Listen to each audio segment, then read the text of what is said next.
John McWhorter, welcome. This is the Authors in Conversation series, the series hosted by me, Iain Martin, editor of Reaction here in London. Subscribe to Reaction on YouTube just by clicking the button below, or you may be listening on our podcast, so look out for more of these episodes. John McWhorter is, of course, the acclaimed linguist and academic author of Woke Racism, How a New Religion Has Betrayed Black America, now available to buy in the UK as well. John, welcome. How has the conversation on race in the US, how has it just got as crazy as it seems to have done? Well, it's a combination of two things. It's that really there's been such progress in that it is considered so socially contemptible to be a racist in this country that you would almost rather be called a pedophile. And that's something that has been developing since roughly the early 70s. And it's a wonderful development. But it ends up running into the fact that there is social media.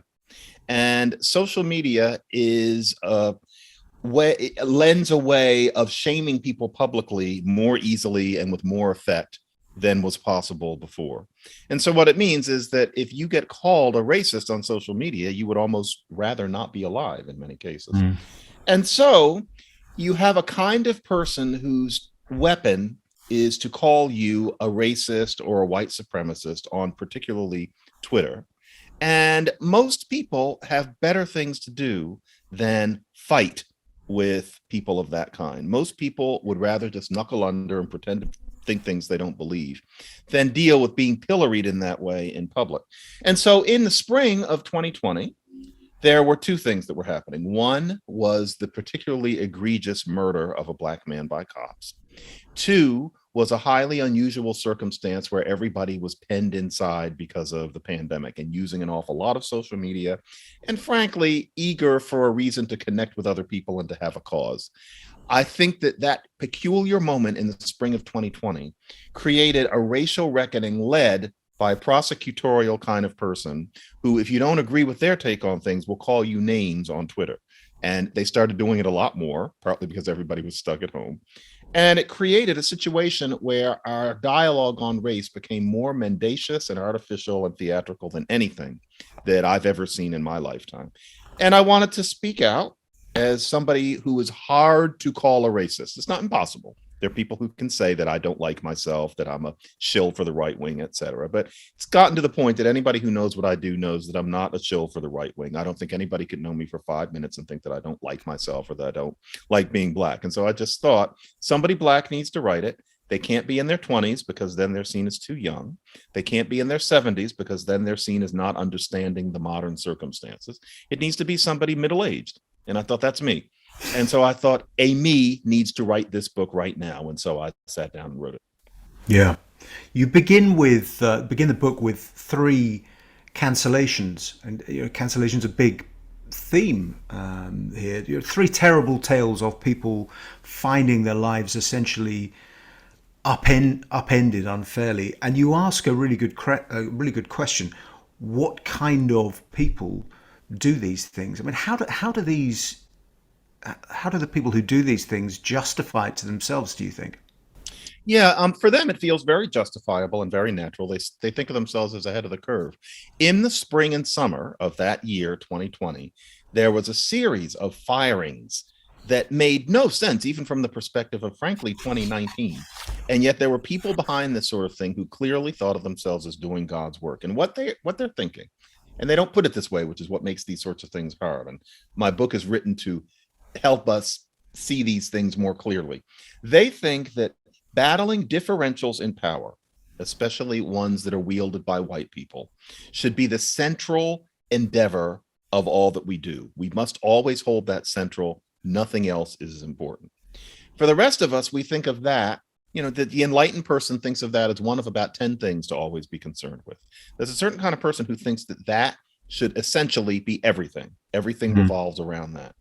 If that's how you feel, it's a rather eccentric feeling, but if that's how you feel, then yes, you fire people who give an indication that they don't see battling power differentials as central as you do. You feel that you are moving the world forward intellectually and morally, and that it's your job. So that kind of person feels that is normal. That is frankly a radical, not to mention rather narrow way of looking at the world. But if that kind of person doesn't get what they want, they think you're a racist. They think it's appropriate to say that you're a white supremacist.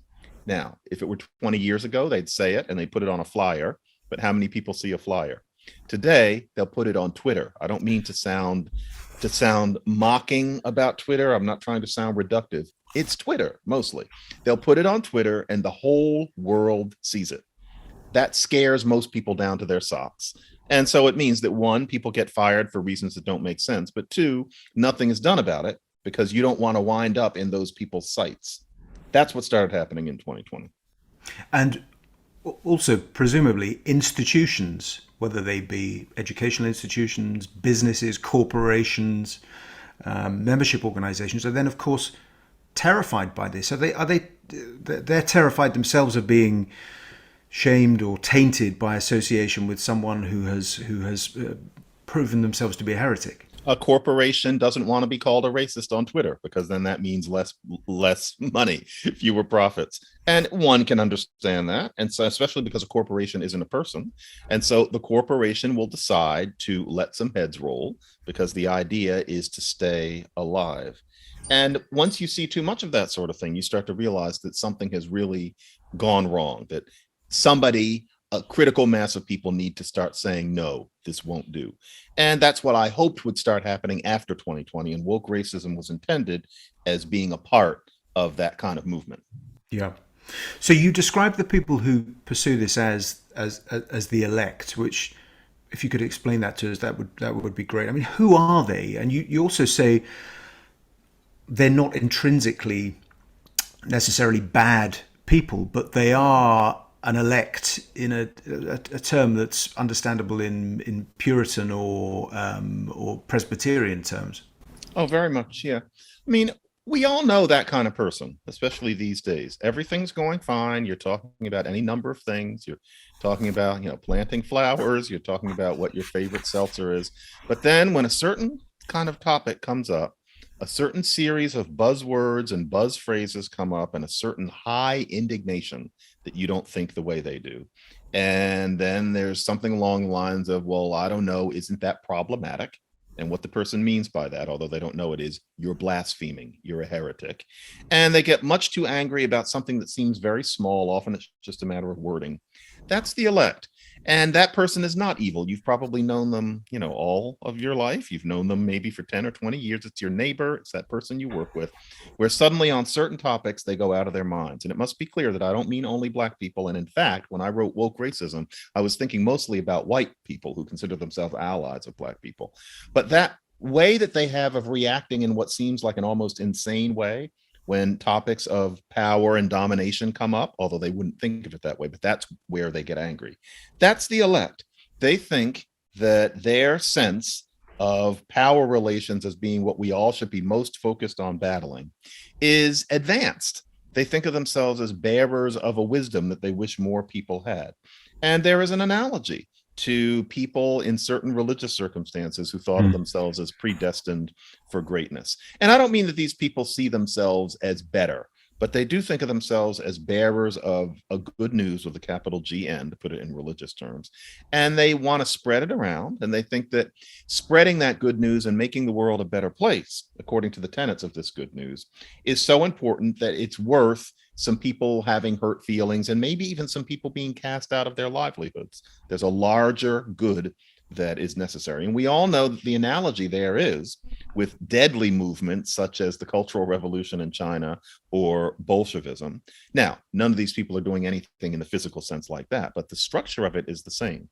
But as with all people involved in movements like that, these elect think that they have the final answer. They think everybody else made mistakes, but this thing is really it.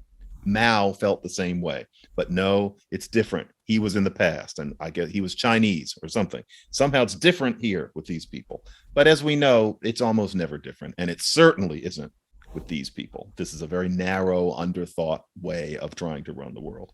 So that's what the elect are. So what you're describing is it's a form of a kind of religious or political fundamentalism. So there's a clergy, there's a doctrine of original sin, an evangelical feel to it. There's an apocalyptic element to as well, and it pursues heretics, and that's a sort of dominant feature. I mean, I wonder whether, why now? Why has this appeared now? Not just in terms of spring 2020. Is it a replacement for religion? Is it a response, do you think, filling a gap, something as we've become more secular, or a rival to religion? I highly suspect, yeah.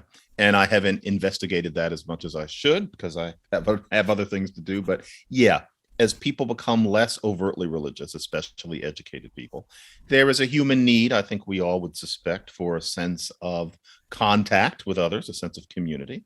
And that, in America at least, has been eroding in general, along with the erosion of overt religious Sunday morning faith. And then there's also that you want a sense of purpose. What is it all for beyond, say, your nuclear family and keeping everybody afloat? And to be an elect is to give you a sense of purpose. It's how you filter the news. It's how you filter everything you do. It gives you a sense of your feet on the ground for a reason. And so, yeah, I think that it could not be an accident that this sort of thing is especially dominant among people who aren't especially religious, and that to the extent that it has infiltrated religious denominations in this country, it tends to be the more secular leaning ones, the more educated. I hate to put those two things together, but still educated and secular leaning ones that don't talk too very much about God. And so it's for example, the Unitarians rather than, say, the Catholic people. And yeah, it fills a hole. It feels good, essentially, although it's wielded with such rancor so often. It feels good. A person feels like they're doing the good. There was that book, though, by, I think, John Micklethwaite and Adrian Woolridge. John Micklethwaite, who runs Bloomberg, trying to explain, primarily for a non-American audience, why, and this is at the beginning of the Bush era, why actually religion was you had to understand religion as a powerful force in American politics, and that actually in the early years of the 21st century, it was a way of understanding and explaining Bush's dominance and the creation of a new religious coalition, or a coalition of interest in which religion was a feature. So the idea, it seemed to be that religion was maybe dying off or fading away as a concept in Europe, but becoming more potent in the US and US politics. Do you think there's something? Is there something in the left's response to that, which means that they're mimicking some of the techniques used by Republicans in the last 20 years, being really vehement about their sense of belief? Yeah, in the real world, in America, religion is on the march, without a doubt. It is the overeducated sort of person who is ever less religious. And this electism is very much an overeducated person's politics. It can spread to an extent, but the sorts of people who, for example, were becoming more religious during the Bush years are highly unlikely to be hyper woke today. We're talking about a leadership from a certain secular, overeducated elite. But in terms of the elect imitating, to tell you the truth, I am in favor of explanations that don't attribute too much agency to loose groups of people. The elect don't even know that they're a group. I'm inclined to think that really what we're talking about, it's almost like Darwinian evolution. It's not that the elect think, if these people don't do what we want, the way we're going to get it is by calling them names on social media because we know they're scared, and that way everything goes our way. It's not that. It's that the elect really feel that they're correct. They call you a white supremacist on Twitter because they think that's the right thing to do. That scares people, and so people do what they want. I don't think that the elect is such a self-conscious body that they notice, hey, we get what we want when we call people names. All it is they call people names, and then there's a later result where a cranky person like me says, wait a minute, these people are beginning to run the show. They're getting everything they want. We're about to be living in an elect world, at least in the world that I walk around in. But it's kind of like with evolution. It's not that the giraffe is trying to get a longer neck. It's just that the giraffe with a longer neck gets a little more food, and you come back some millions of years later and you have longer neck giraffes. Nobody was trying. I don't think the elect are that conscious, but that also makes it almost a little more scary. All they know is that they're right, and they have a Twitter, and so they can call you a terrible name, which they think is the right thing to do because it's a religion. And then you do what they want you to do. And then an entire school is transformed into an anti-racism academy and nobody learns anything. Yeah. So it's like evolution, It's also a real contrast, isn't it, with conventional politics, or the politics of conventional activism and campaigning for specific changes in the law, like the sort of civil rights movement, and an understanding that a political game to achieve an important end also involves trade-offs, mistakes, imperfection, but that you advance the cause through politics. It's a rejection of that. Yeah. Pause. Kids. Okay, pause. So I am talking to a version of Glenn. And so I need you guys to go back into Dolly's room, and I'll be done in a little while. Okay. Okay. I'm going to count to 10, and then I want you guys behind the door. 1. I want you guys behind the door when I'm finished counting 10. Can we play games? No. 1, 2, 3, 4, 5, 6, 7. I want to hear that door. 8, 9. Nessa, get in there. Oh, 10. That was very impressive. That was. They're well trained. We can edit that out, but actually it'd be really good for book sales if we kept it in. So you have my permission to keep it. Brilliant. But anyway, I was making a point about how the contrast with conventional politics, something like the civil rights movement, where the people campaigning and organizing the campaigns have very clear goals and are very practical in terms of how they think about what can be achieved. And it has to be achieved. You take your wins through legislation, accept that there are setbacks, and that sometimes you win political battles and sometimes you lose. And this is really different, isn't it? It's a rejection of politics ultimately. Yeah, and I would say not an active one, but the problem with this is that these people think that they're creating change, that they're creating progress, that they're continuing in the wake of the old time civil rights leaders, but they're not, because what you just described takes work. And part of the work is that you have to accept that change happens slowly, that you don't always get what you want.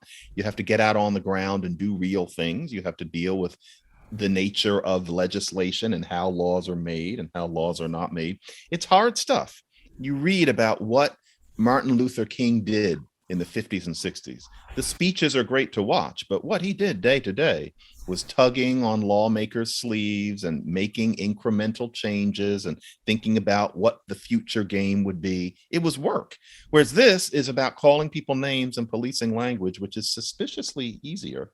And that's the problem. I refer to these people as a virus because they don't know what they're doing in a way. They call you a racist on social media because they think that's what they're supposed to do.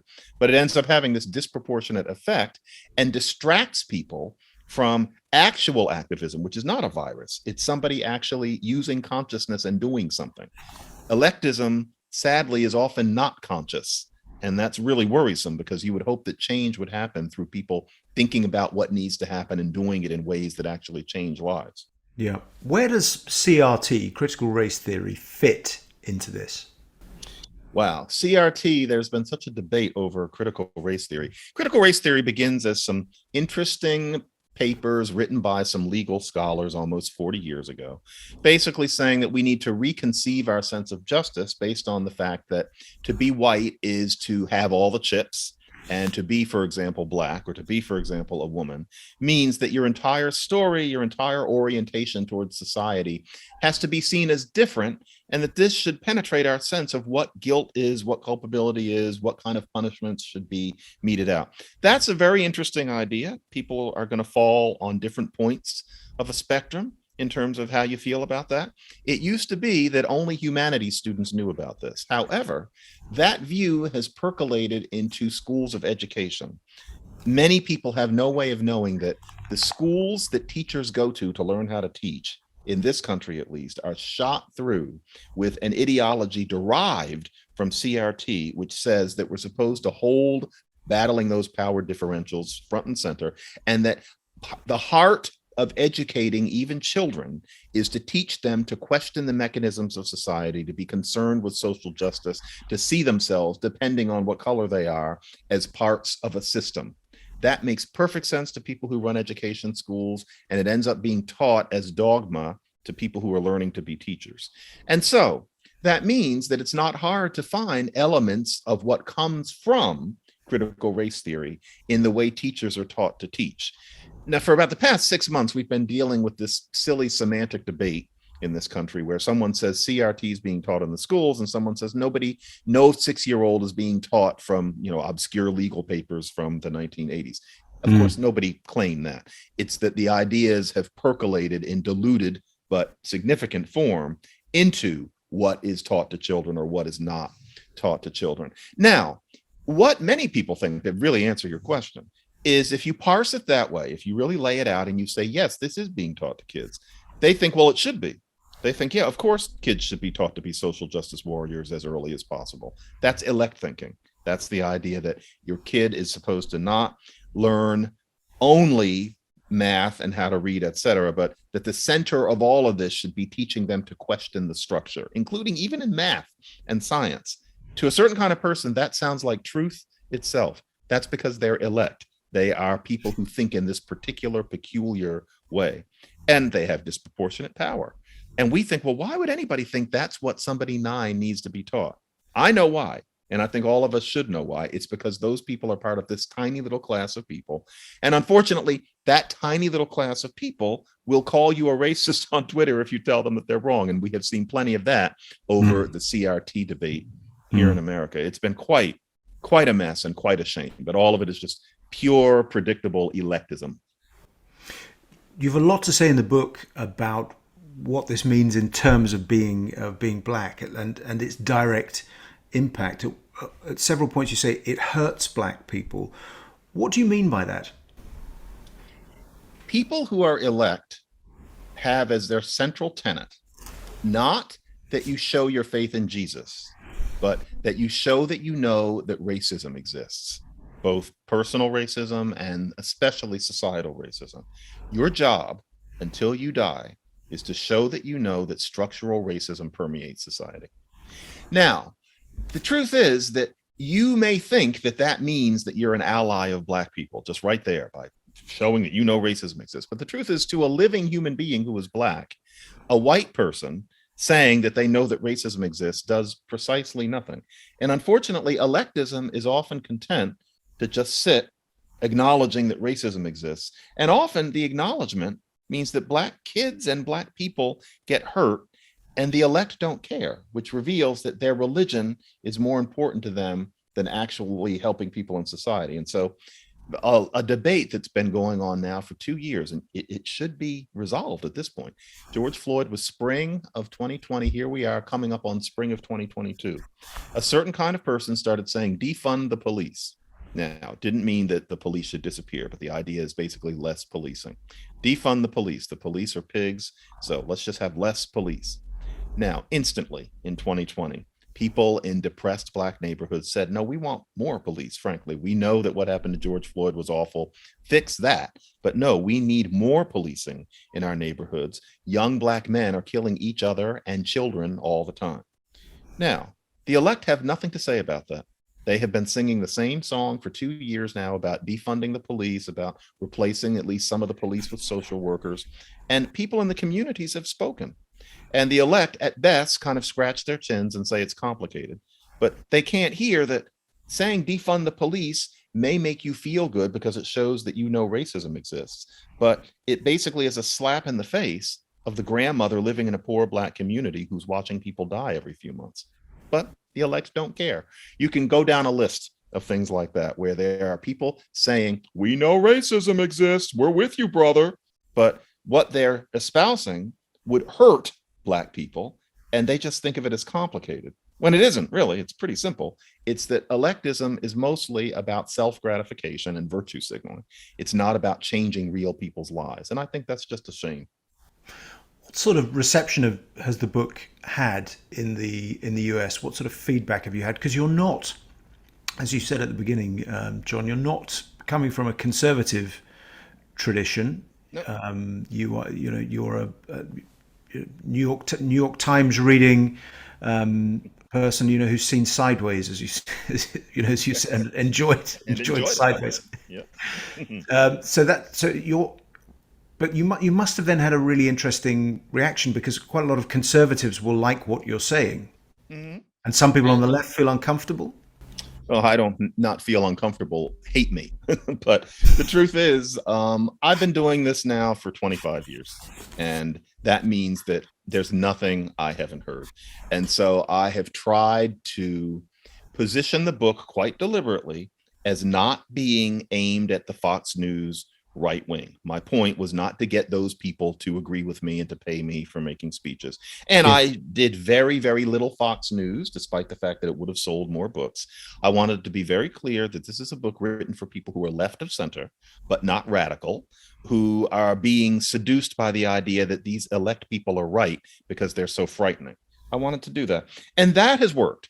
I think that not only do I say it overtly in the book and at the beginning, but in terms of who I've spoken to in the media, it has been received as a book written by somebody who is a liberal, who is a left of center person. And I'm happy about that. Now, people on the right do like it.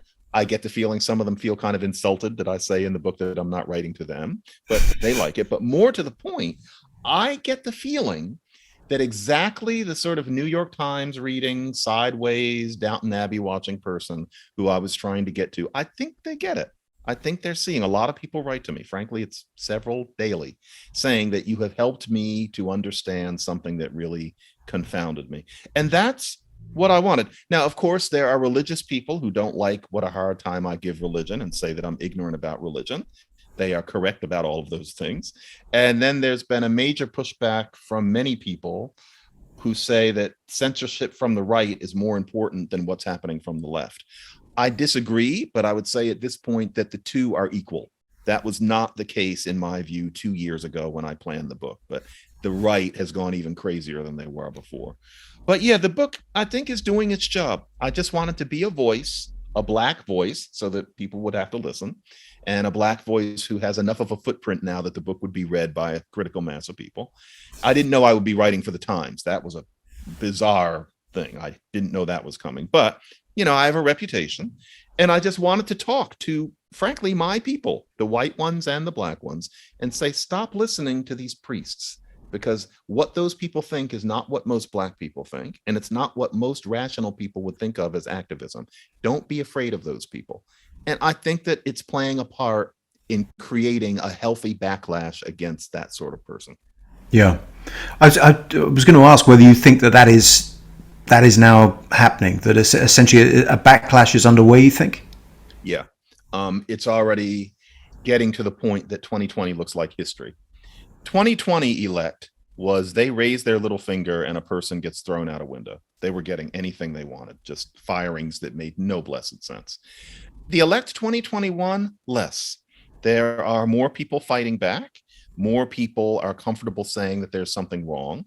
I think it used to be that because the George Floyd memory was so raw that a lot of people were afraid to say anything because it would seem like you didn't understand what an egregious thing that was. And also the relationship between Black men and the cops.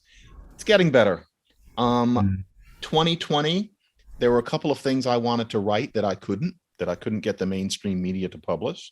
2021, they would. And someone like me gets invited to write for the Times. That wouldn't have happened even in 2020. There is a hunger for a different response to this sort of person. Yeah, and I think that was inevitable. And I want that backlash to continue. to the point that we get back to not even some distant era. I miss 2019. I miss the way it was right before George Floyd. That to me was fine. But we need to get back to that instead of thinking that a racial reckoning means ridiculous, punitive, self-oriented virtue signaling in the name of what's supposed to be making the world a better place. So 2022, I was just going to ask you to reflect on what this has done to, this experience has done to America's sense of self, if that's a recognizable concept, but also to its reputation abroad. I'm just very struck by what it's done to the image of America, because on the one hand, it has emphasized again, in the era of social media and social media giants who are primarily American, the power of American culture. But I wonder whether it's actually really been bad for the image of the US abroad. It's difficult to tell, not being able to visit the US in the way that I used to regularly and feel great connection to the place. And maybe it's just not having been for a couple of years while all of this has gone on. But what do you think about how the outside world is viewing this American meltdown?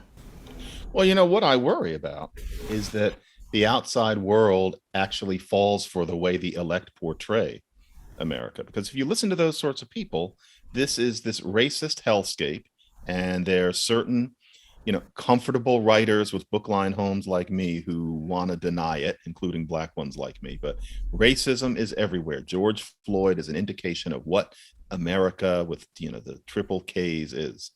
And that, frankly, is a melodramatic exaggeration. It's not that racism doesn't exist, but the question is how much and how decisive is it in channeling the course of a life? And there's been massive change on that, not only since 1966, but it's at the point where there's been massive change on that even since 1990. America, the defining aspect of the American social landscape is not racism. And anybody who says that it is somebody who hasn't traveled much or is pretending not to have. To go to a great many other countries is to see a kind of racism which has been vastly out of fashion here for, frankly, decades. I worry that a certain kind of goodly, concerned person who doesn't live here is going to think it's their duty to pretend to think that the American experiment failed because America remains all about despising and hurting black people. It's just not true. And I consider that good news. And the weirdest thing is that there's a certain kind of person in this country, it's called the elect, who consider good news like that inconvenient. They don't want to hear it because their whole sense of purpose is to pretend that things are much worse than they are. And it's not that they make their money doing it. The elect are often quite impecunious people. It's their sense of self that is under threat. And so if I say, look at how much better things are than they were in, say, 2005, that's considered irritating. You're not supposed to call attention to it. You're supposed to always talk about the bad news. But that worries me. Now, wokeism as an American thing, Americans being seen as too woke, I suspect that's a feeling that many educated people would get in other places, because this is particularly something that you get from academia and journalism. Ordinary Americans, i.e. the people beyond that world, I don't think anybody would see them as woker. But in terms of who gets to speak the most, yeah, there is that. But then again, from what I hear, it's jumped the pond in practically unaltered form. I hear as many stories from the UK as here. Canada sounds almost worse than the United States for some reason. And I also hear the same stories from Australia. So I don't know if they would perceive America as any different. It's basically just a woke kind of person, whatever accent they're speaking. And it can be a German one. Germany has the exact same problem. Yeah. So yeah, it's something about Protestant. But yeah, it's there. But it's happened in phases or waves. So in the initial outpouring after after George Floyd's murder and the rise of Black Lives Matter, he mentioned in the book and say you're certainly not anti BLM or the movement. No. You understand where it comes from and understand the campaign. But in phase one, there was it spread globally in a really interesting way. I was slightly perturbed just by the way in which it was thanks to social media, when Brits are, I think, quite skeptical about America after the events of the last decade or so, after the Trump experience, Sure. Iraq followed by Trump, so that even those of us who are by nature Atlanticist and pro-American, it's not been a great 10 or 15 years, and then it's topped by the emergence of the woke religion, which then goes very mainstream in Britain in terms of the symbols of the movement. Our footballers, soccer players, adopting that and still doing it, and companies doing it. Now that in that first phase, it seemed as though it was completely taking over. I notice of late people backing away from it a bit on, and just conversations you have with people saying, well, why do we always have to adopt American? This is primarily an American argument and an American debate. Do we have to adopt every single aspect of it when it's American culture? I hope that continues, frankly, because this aspect of American culture is not as rosy and wonderful as it might seem. Social awareness, sure. Awareness of injustice, awareness of stratification, awareness of police brutality, sure. But where it becomes something that doesn't make much sense, isn't concerned with actual Black people suffering, and often serves as an excuse to make people cry and to fire people. No, to the extent that that jumps the pond and becomes fashionable, I would hope that there would be a major pushback against that as a dirty Americanism, like a hot dog, or etc. Yeah, But that so would be great. yeah, one last question, which is, if there is a backlash and things are heading again in a more positive direction, people are willing to read your book, to debate these things in a way that they weren't, and prepared to speak up. Or I think the final two words of the final line of the book is "stand up," and you encourage people to be brave and to actually speak out and not accept this. Do you think that? Well, firstly, I mean, presumably you're encouraging people just in their workplace, in their interactions with friends and family, just to be a bit braver. That's the first part of the question. The second was whether really that runs up against what's coming in terms of the American political cycle. One of the great things about America is the way the political cycle is always rolling. You finish one electoral cycle, you're into the next. So looking towards the midterms and then looking towards 2024, isn't it feasible or likely even that because of the problems that Biden's in, the Democrats then don't know if they run the president or if they run the vice president, who's deeply unpopular, and then there's sort of mystery. Do they have anyone else? The Republicans are probably going to run Trump if he wants it, or someone who then needs the approval of Trump, a DeSantis or a Pompeo. In those circumstances, there's quite a bit of potential for the backlash not working, for people getting on both sides getting even angrier. Mm-hmm. Yeah, I think what I see coming is, talk about a reckoning. The Democratic establishment is going to do the woke thing. They're going to run on symbolism, on a kind of virtue signaling among the highly educated elite of the Democratic Party. And they're going to see that as very exciting. They're going to see that as making them good people.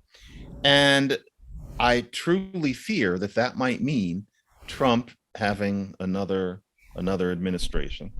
If it happens, I think it would be a wake-up call. It would take something that horrific for the Democratic Party to realize that wokeness beyond a certain point either alienates or just does not stimulate too many people who are available for the Democratic vote to continue with that kind of symbolism. If you run Kamala Harris against Trump, Trump is going to win.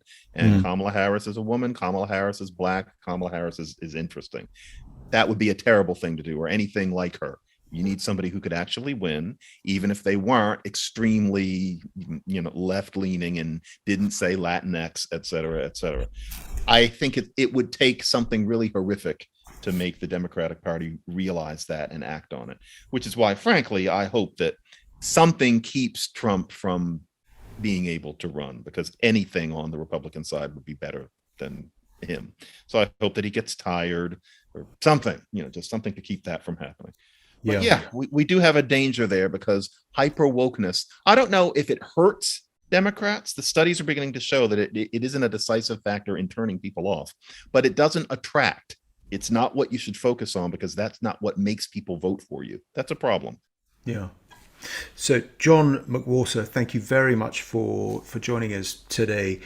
We've been discussing John's book, Woke Racism, How a New Religion Has Betrayed Black America.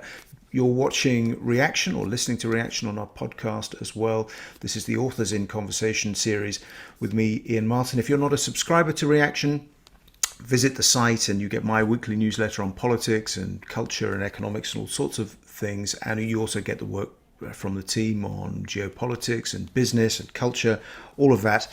Until next time, thank you very much for joining us.